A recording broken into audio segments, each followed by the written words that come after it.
எல்லாருக்கும் வணக்கம். ஹாப்பி கார்த்திகை தீபம். 2வது நாள் இன்றைக்கி கார்த்திகை தீபம். எங்களோட வீட்டு வாசல் எப்படி இருக்குன்னு பார்க்குறீங்களா? வீட்டு வாசலும் அப்புறம் திருவிழா வாசல்.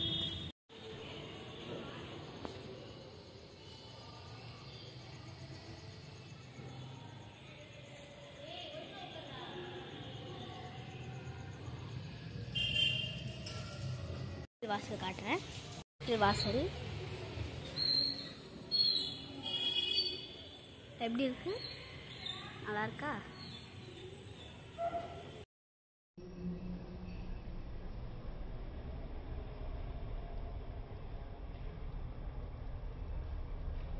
இந்த வீடியோ முடிஞ்சிச்சு. மீண்டும் ஒரு அடுத்த வீடியோவில் சந்திக்கிறேன். அது வரைக்கும் பாய் பாய். பிடிச்சிருந்தா லைக் பண்ணுங்கள், ஷேர் பண்ணுங்கள், சப்ஸ்கிரைப் பண்ணுங்கள், பெல் ஐகானுக்கு பாய்.